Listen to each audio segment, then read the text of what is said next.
Okay, so this is the mise en place of the first stage of the tomato tart I made last time. And of course, that's a little bit of a silly concept considering how many stages the tart takes. I am blanching the tomatoes because I want to remove the skins and the seeds. I won't do that one, can't get the thing off. And they are not as ripe as you would want, but we're going to blanch them for 2 minutes. Put on the timer, 2 minutes, and I will then throw them in ice and take the skins off and de-seed them. When I made this the last time, I used cherry tomatoes on the vine, and I didn't have to de-skin them or take out the seeds because once they were roasted, they were not, the skin was already off and the seeds were already out. But these are larger. Let me get a spoon.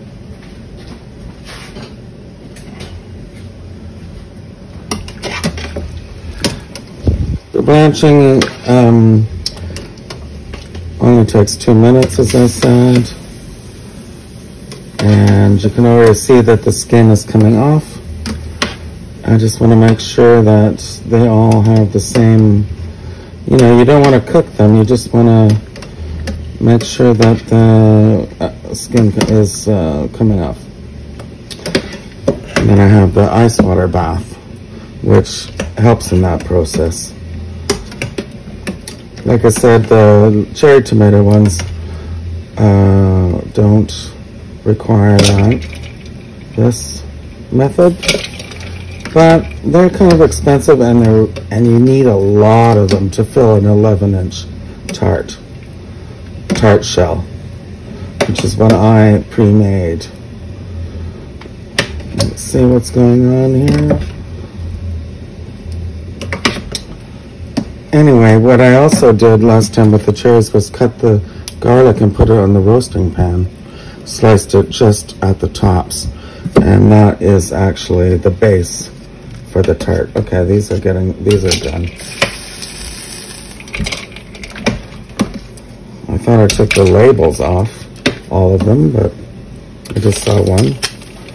So you blanch them like this.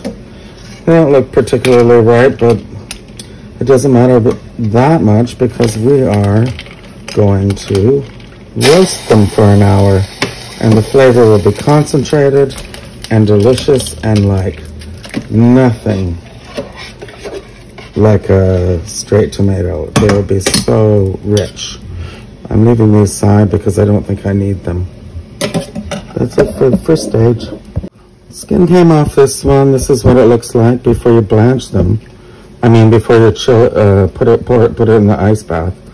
But ouch! I guess I should have put it in the ice bath first.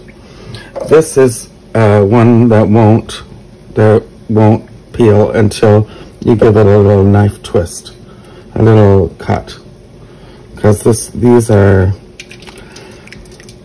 could be hothouse tomatoes, and they're not the best, but when you roast them, they'll be perfectly delicious. Oh, I have to do that on camera. Hold on. Do it again. See how it works? No knife skills required.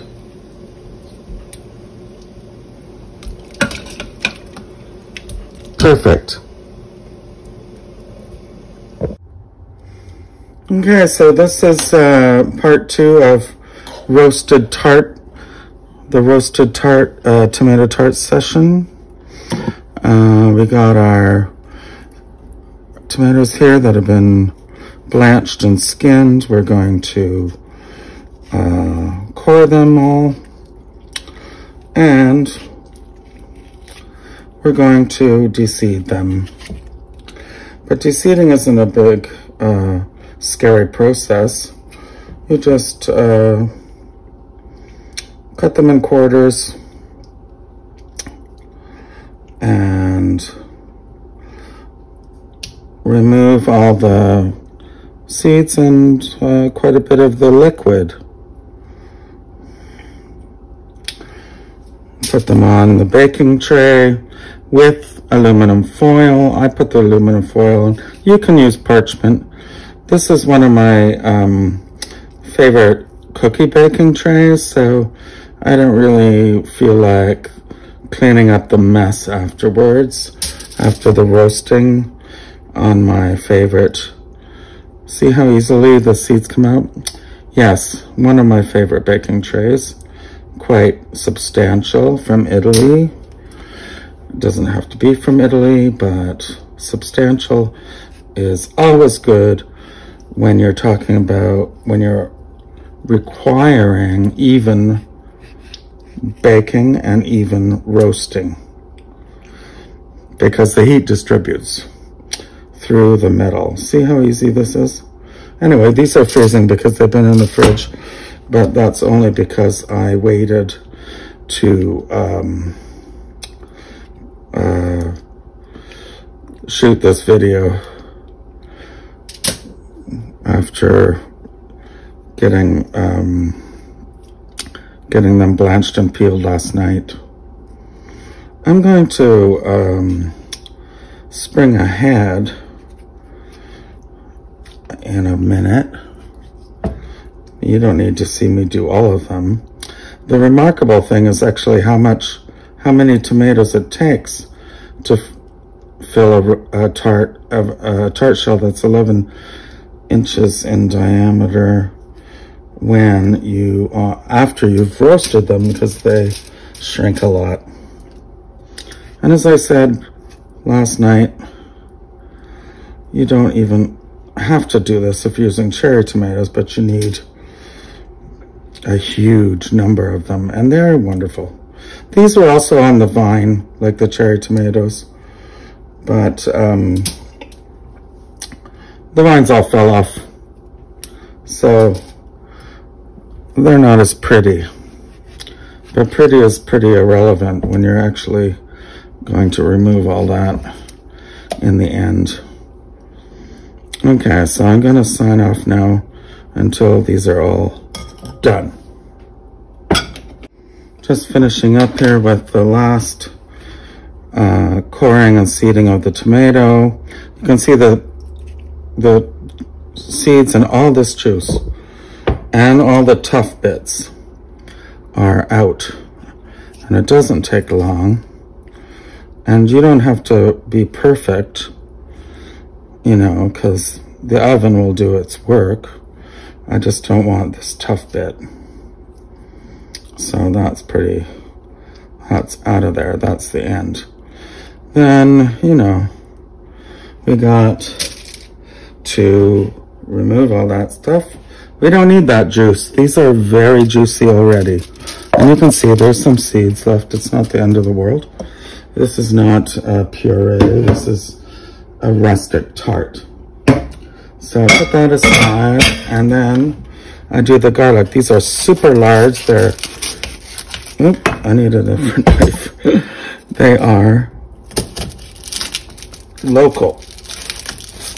Damn. They're also green. Didn't expect that.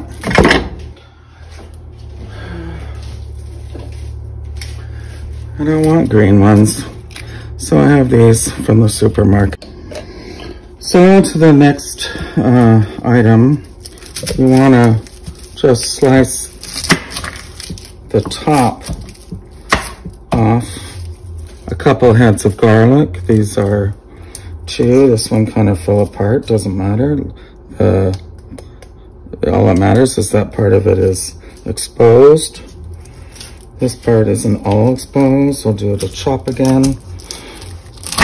I'm taking 2 heads because it's a pretty big tart, and we want a nice bed for the tomatoes. Do a little, start wrapping them. but I won't finish wrapping them until I've put in the kind of doused them with pretty good olive oil. Doesn't have to be like your salad dressing olive oil, the best kind, but definitely extra virgin olive oil. I'm just gonna do that a bit, throw that in there so they don't dry out. They won't dry out in this pouch. I'm assuming I don't have to tell anyone why I'm using the foil side in. That's because that reflects heat. Same reason I'm using foil side up on the tomatoes. These will take around 45 minutes, but these medium-sized tomatoes, which I'm now seasoning, will take over an hour, I think. But I'll check everything in 45 minutes. And of course I grind my own pepper in my spice grinder, but I just invented the spice grinder by buying a really cheap brown coffee grinder.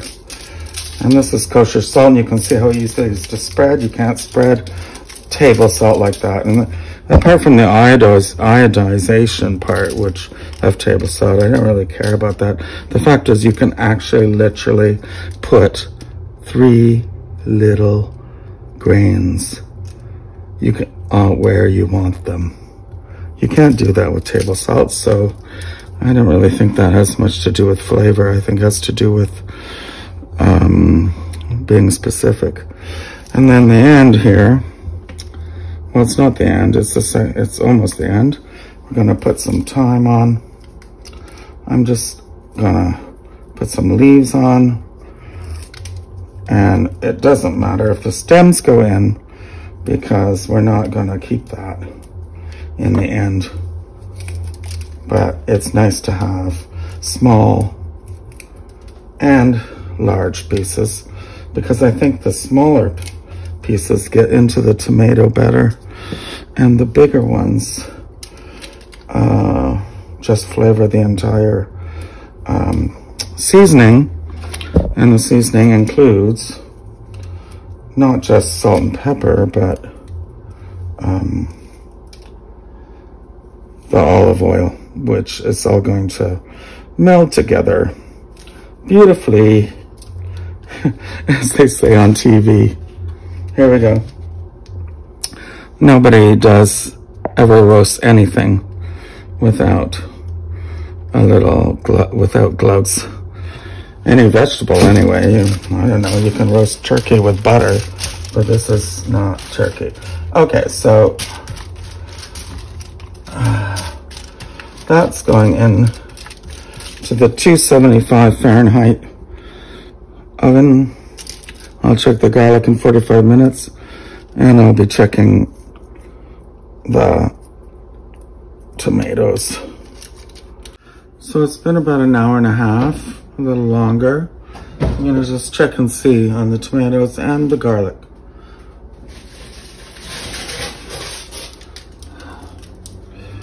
I'm gonna say that they look pretty good.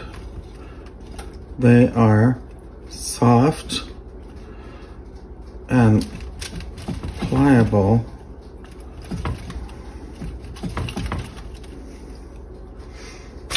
And let's check the garlic. It should look, it's a little obnoxiously wrapped here, but that's the color you're after. And I'll show you what to do with it in a minute in the next video. But you know what? I just noticed that they're not pliable enough. I'm gonna put the tomatoes back in for 20 more minutes. Okay, so the garlic is cool, it's warm, it's cool to the touch. I'm just gonna, this is that yellow ochre color I described. It means that the garlic's totally mellowed out. And you could just spread this on toast and it would be delicious. In fact, that's what that we used to do at a restaurant I worked in as a student, a Cajun restaurant. And see how it just comes out? That means it's done. This took about an hour and 15 minutes. These aren't huge heads, but I double wrapped that in foil because I didn't want it to leak, and that made it take a little bit longer. So that's why it's important to, you know, open it up and check at 45 minutes and then again at an hour. This one ended up being, see, look at the color. Ended up being, and also see how easily it pops out and how mushy it is. Like I said, that's why I left it in another 15 minutes after the hour. That would be an hour and 15 minutes. The extra foil probably caused it to take a little longer. But it didn't leak, and it's, look at that. I definitely have enough to mash for my tart base. And you will not believe how good it tastes. Okay, so this is what I'm just getting it all out as much as I can. It's still warm. It's a little hot in the middle, but it's warm enough to squeeze out every bit that you can. Hands are messy. Wipe them off. And then we're just gonna mash it because I'm going to do video part 4, fill the tart, later, but I do want to get this done while it's warm. That's important. It's easy to do when it's cold too, but you might want to do it in a little chopper or a food processor, but it just seems like extra machines to clean and use when you can just use the fork and see how it looks. And then, you know, that's mashable and mashable. And the thing is, it's gonna get cooked a little bit again, and juices will be running into it from the tomatoes. This kind of gives you the accurate depiction of what we're doing. And now I'm gonna check out the tomatoes because they've been in almost 2 hours, which is what would normally happen. I just wasn't sure if the tomatoes were. Okay, so check that out. That's roasted garlic paste, and it's smelling fantastic. Mild, flavored, ochre color. There's a piece of skin you don't want.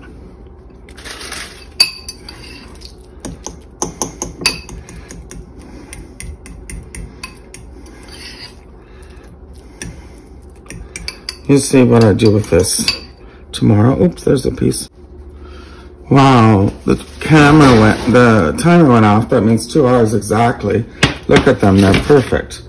They're so dark and so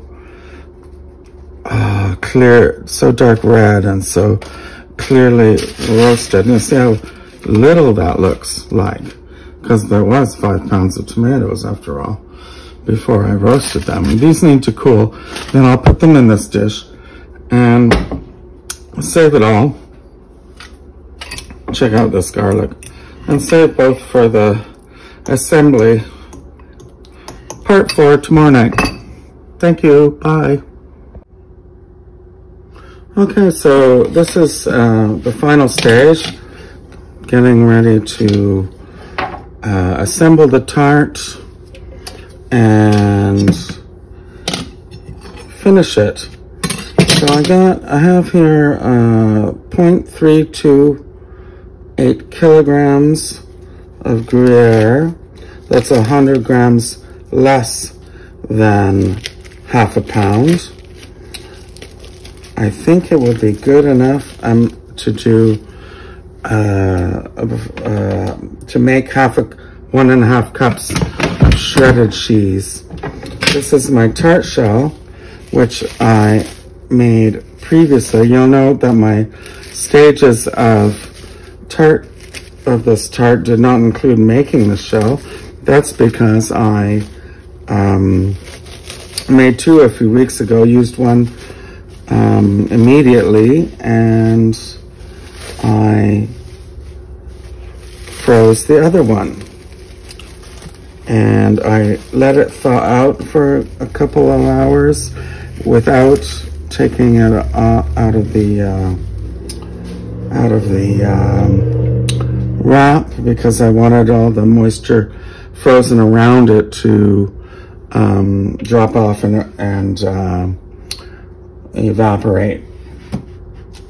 So that's my shell. It's not perfect. I'm going to do another series on shell making.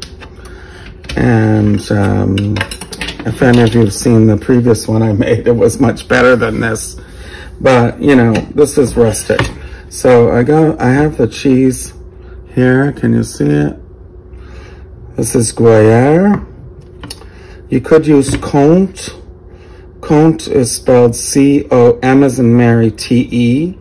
It tastes very similar, but it has a fruity side to it. And this one's more nutty. I like them both. Both will work perfectly. I saw some chefs on TV, or cooks, or whatever you want to call them, be amazed that you can do this in a food processor. But as soon as I saw a grating thing like this, the grating implement, I thought, well, it's a thing you grate on, and therefore cheese would work. And I was right, and I use it all the time. But I don't think it's some giant, some huge, what's the word, you know, revolutionary concept. So I'm going to grate my almost 1/2 pound Gruyere. And I'm going to use the feeder tube. Here it goes, fast. It's not plugged in. Uh-oh. You gotta plug things in, babies.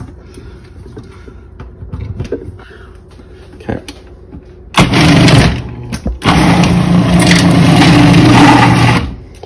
Not done yet.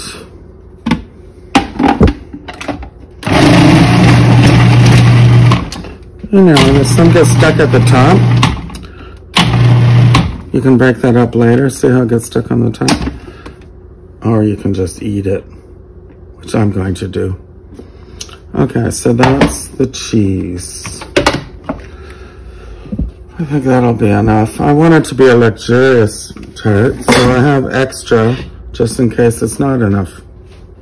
And then we have the tart on a tart shell, which is, this tart shell is basically my version of pâte brisée,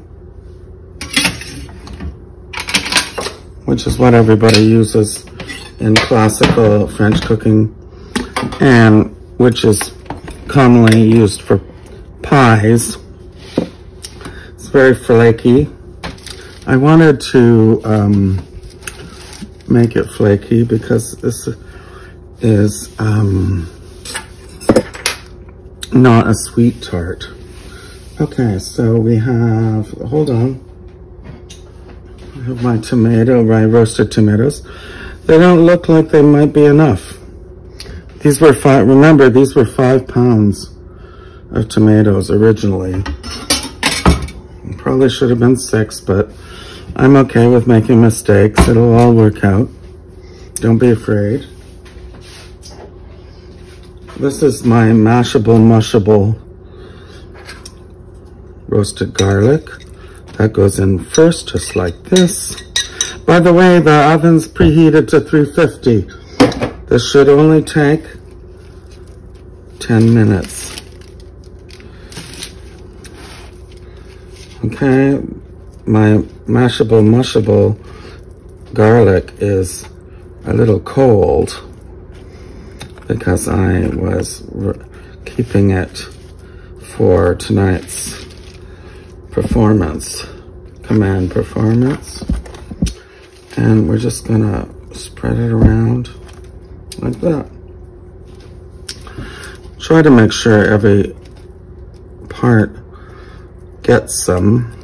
I realize the bottom isn't perfectly flat, but that's because it's flaky as heck. And flaky is yummy. Okay, so, and I'll be doing the tart, all the pastry tart shells in different kinds of, different methods and different recipes in the next episode. I'm using this offset, lovely offset small spatula.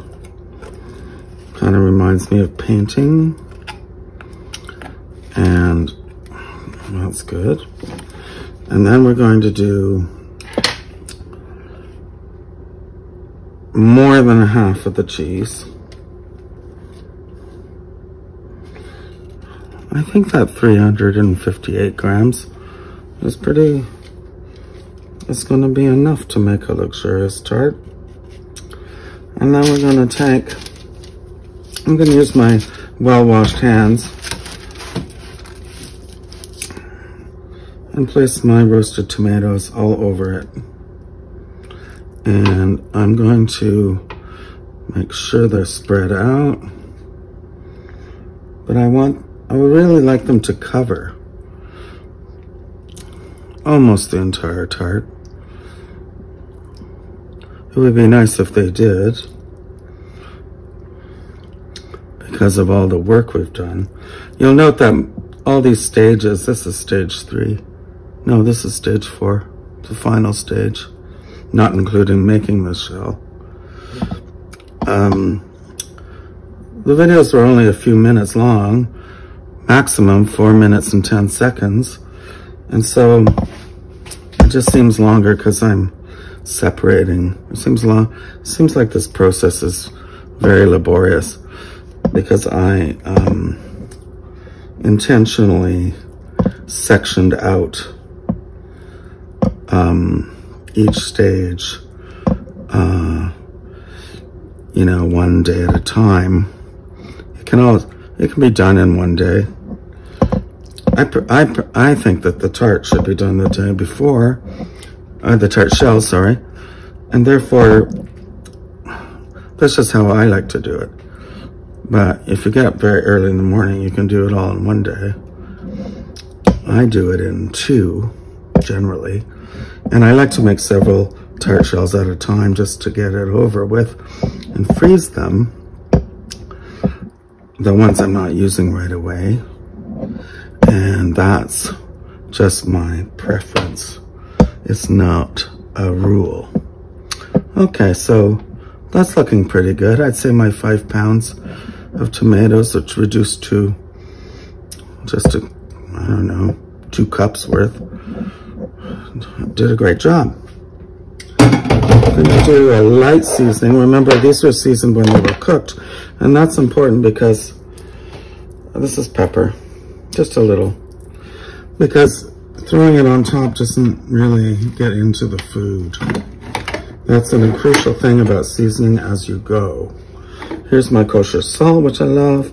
See how lightly, look, I don't know if you can see this, but I'm just getting a few kernels. What do you call these? Crystals. Just crystals where I want them. I'm being I called this precise earlier, but I think it's just precision targeting. Okay, that's enough of that. And then the rest goes on. This is going to be freaking good. Oh my gosh.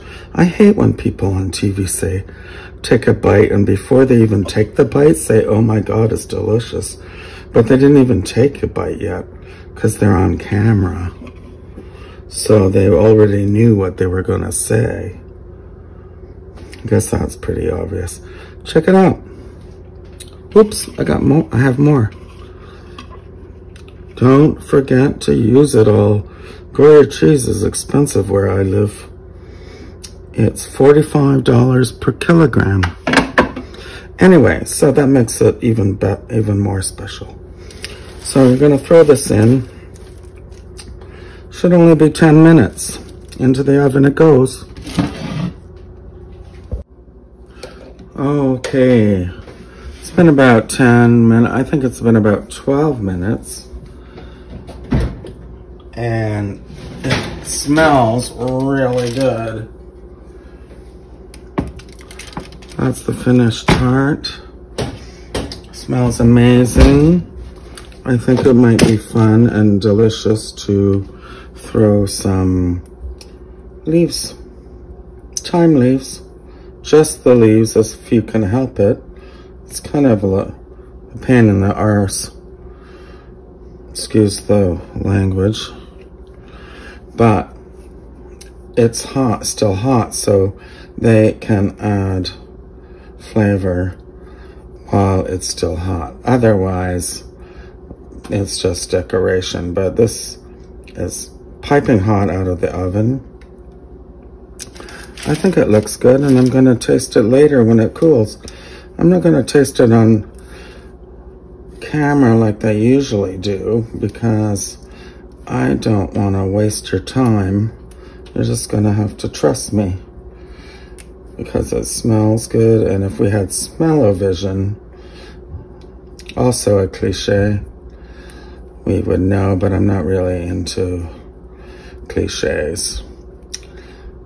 I might take a picture, a video of me cutting it when it's cool, but I might not. You'll have to trust me. I use a serrated knife for that. I hope you like it, folks. Thanks for watching.